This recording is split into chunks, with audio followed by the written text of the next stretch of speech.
When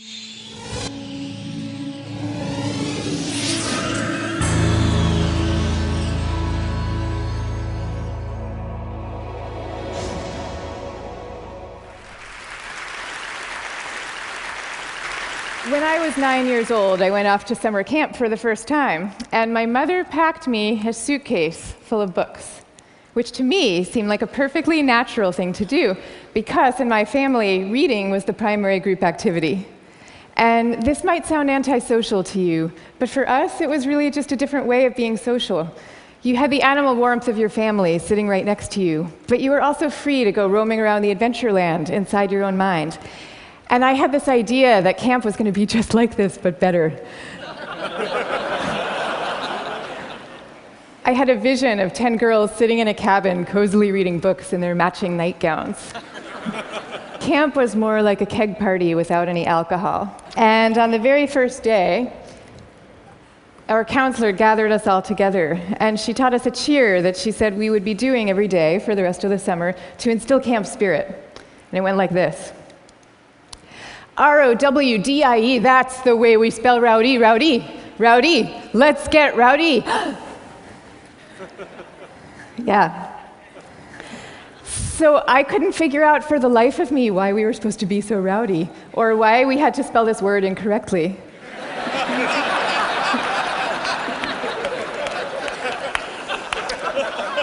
But I recited the cheer. I recited the cheer along with everybody else. I did my best. And I just waited for the time that I could go off and read my books. But the first time that I took my book out of my suitcase, the coolest girl in the bunk came up to me and she asked me, "Why are you being so mellow?" Mellow, of course, being the exact opposite of R-O-W-D-I-E. And then the second time I tried it, the counselor came up to me with a concerned expression on her face, and she repeated the point about camp spirit and said we should all really work very hard to be outgoing. And so I put my books away, back in their suitcase, and I put them under my bed, and there they stayed for the rest of the summer. And I felt kind of guilty about this. I felt as if the books needed me somehow, and they were calling out to me, and I was forsaking them. But I did forsake them, and I didn't open that suitcase again until I was back home with my family at the end of the summer. Now, I tell you this story about summer camp. I could have told you 50 others just like it. All the times that I got the message that somehow my quiet and introverted style of being was not necessarily the right way to go, and that I should be trying to pass as more of an extrovert. And I always sensed deep down that this was wrong, and that introverts were pretty excellent just as they were. But for years, I denied this intuition. And so I became a Wall Street lawyer, of all things, instead of the writer that I had always longed to be, partly because I needed to prove to myself that I could be bold and assertive too. And I was always going off to crowded bars when I really would have preferred to just have a nice dinner with friends.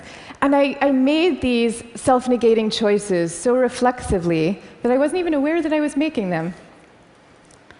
Now, this is what many introverts do, and it's our loss for sure, but it is also our colleagues' loss and our community's loss, and at the risk of sounding grandiose, it is the world's loss, because when it comes to creativity and to leadership, we need introverts doing what they do best. A third to a half of the population are introverts. A third to a half. So that's 1 out of every 2 or 3 people you know.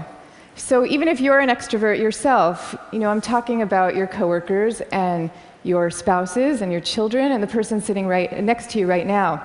All of them subject to this bias that is pretty deep and real in our society. We all internalize it from a very early age without even having a language for what we're doing.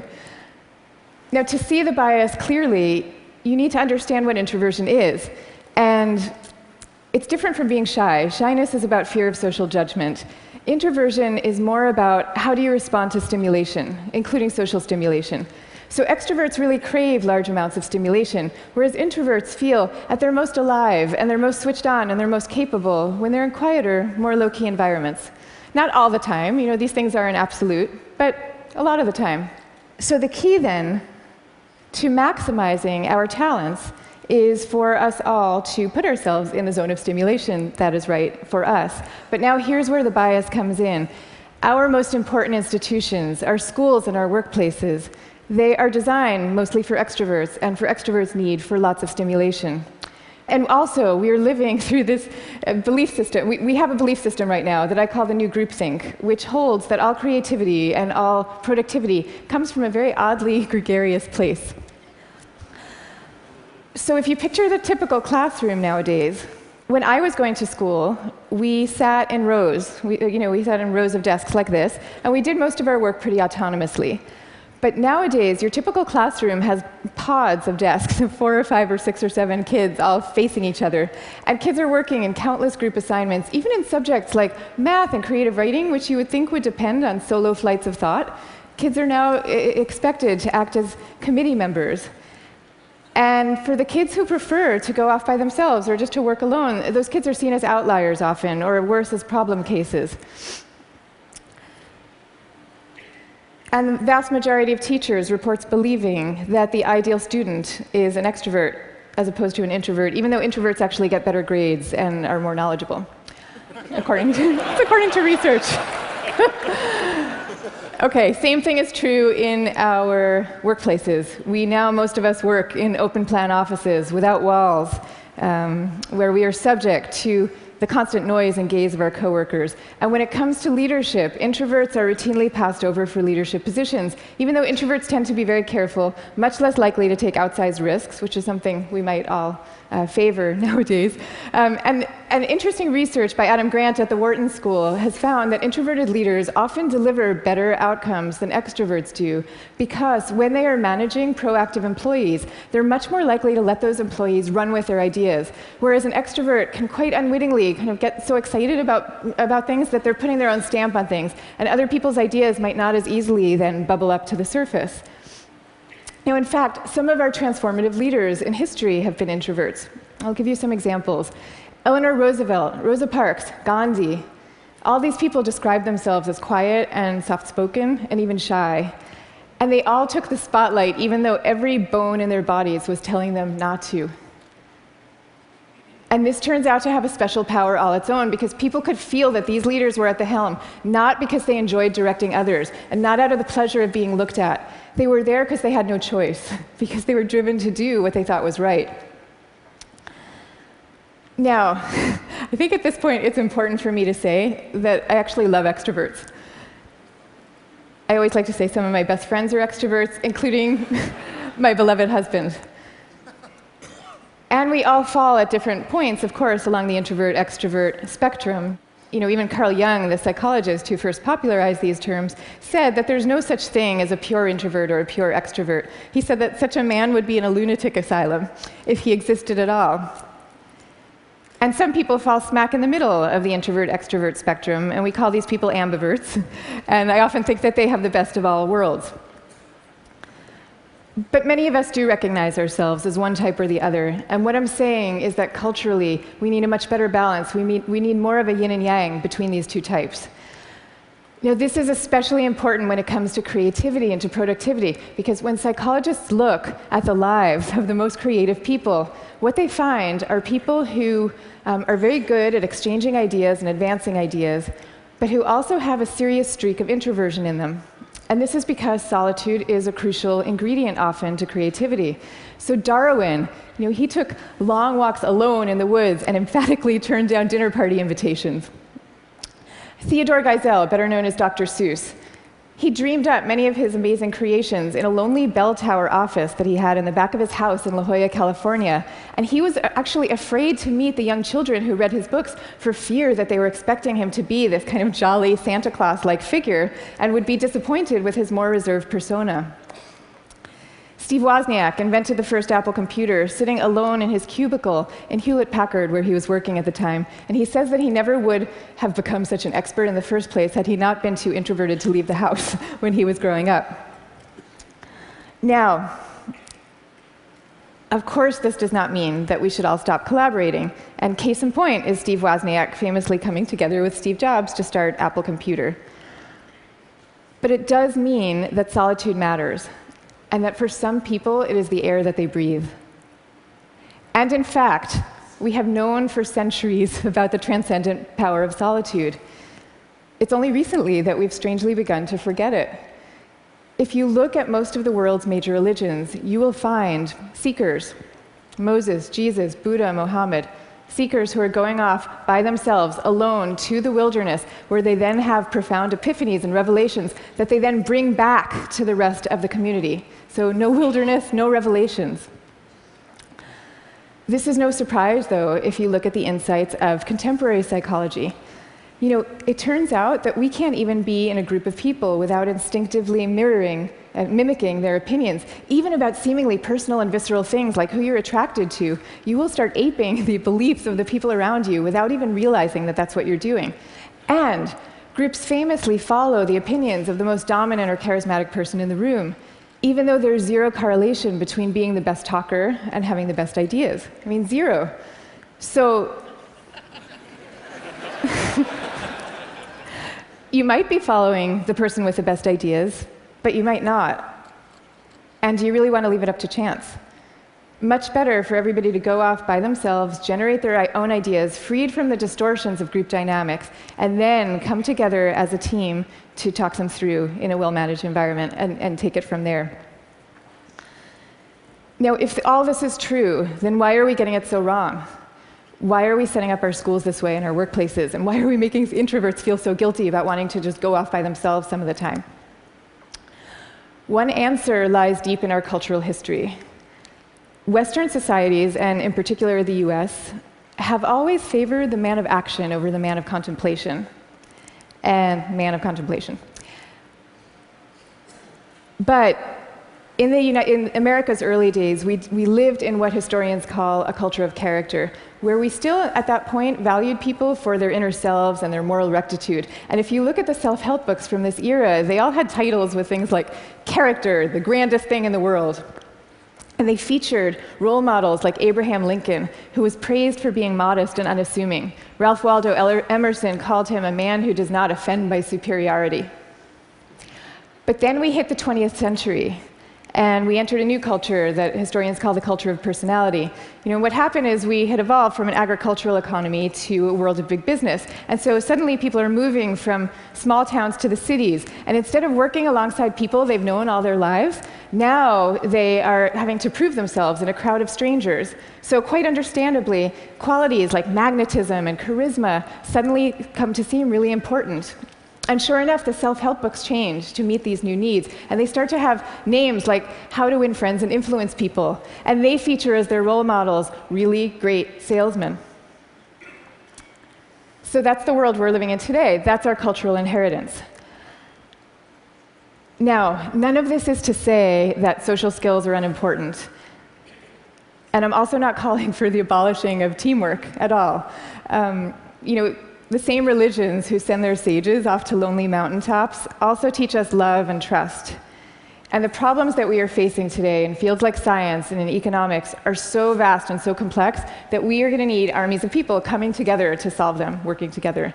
But I am saying that the more freedom that we give introverts to be themselves, the more likely that they are to come up with their own unique solutions to these problems.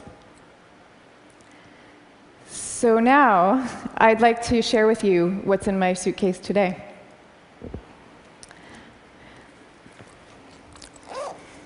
Guess what? Books. I have a suitcase full of books. Here's Margaret Atwood, Cat's Eye. Here's a novel by Milan Kundera. And here's The Guide of the Perplexed by Maimonides. But these are not exactly my books. I brought these books with me because they were written by my grandfather's favorite authors. My grandfather was a rabbi, and he was a widower who lived alone in a small apartment in Brooklyn that was my favorite place in the world when I was growing up, partly because it was filled with his very gentle, very courtly presence, and partly because it was filled with books. I mean, literally, every table, every chair in this apartment had yielded its original function to now serve as a surface for swaying stacks of books. Just like the rest of my family, my grandfather's favorite thing to do in the world was to read. But he also loved his congregation, and you could feel this love in the sermons that he gave every week for the 62 years that he was a rabbi. He would take the fruits of each week's reading, and he would weave these intricate tapestries of ancient and humanist thought, and people would come from all over to hear him speak. But here's the thing about my grandfather. Underneath this ceremonial role, he was really modest and really introverted, so much so that when he delivered these sermons, he had trouble making eye contact with the very same congregation that he had been speaking to for 62 years. And even away from the podium, when you called him to say hello, he would often end the conversation prematurely for fear that he was taking up too much of your time. But when he died at the age of 94, the police had to close down the streets of his neighborhood to accommodate the crowd of people who came out to mourn him. And so these days, I try to learn from my grandfather's example in my own way. So I just published a book about introversion, and it took me about 7 years to write. And for me, that 7 years was like total bliss, because I was reading, I was writing, I was thinking, I was researching. It was my version of my grandfather's hours a day alone in his library. But now, all of a sudden, my job is very different. And my job is to be out here talking about it, talking about introversion.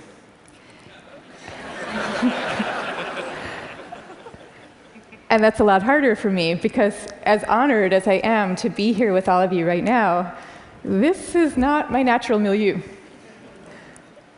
So I prepared for moments like these as best I could. I spent the last year practicing public speaking every chance I could get, and I called this my year of speaking dangerously.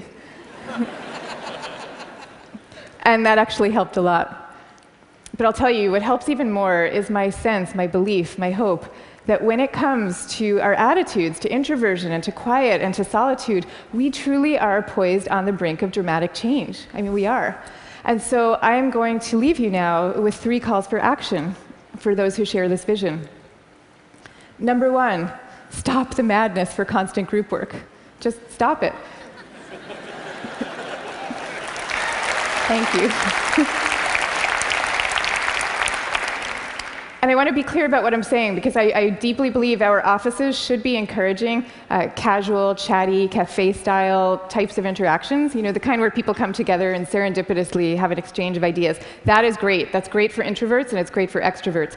But we need much more privacy, much more freedom, much more autonomy at work. School, same thing. We need to be teaching kids to work together, for sure. But we also need to be teaching them how to work on their own. This is especially important for extroverted children, too. They need to work on their own because that is where deep thought comes from, in part. Okay, number 2, go to the wilderness. Be like Buddha. Have your own revelations. I'm not saying that we all have to now go off and build our own cabins in the woods and never talk to each other again. But I am saying that we could all stand to unplug and get inside our own heads a little more often. Number 3, take a good look at what's inside your own suitcase and why you put it there. So extroverts, maybe your suitcases are also full of books, or maybe they're full of champagne glasses or skydiving equipment. Whatever it is, I hope you take these things out every chance you get and grace us with your energy and your joy. But introverts, you being you probably have the impulse to guard very carefully what's inside your own suitcase. And that's okay. But occasionally, just occasionally, I hope you will open up your suitcases for other people to see, because the world needs you and it needs the things you carry. So I wish you the best of all possible journeys and the courage to speak softly. Thank you very much. Thank you. Thank you. Thank you.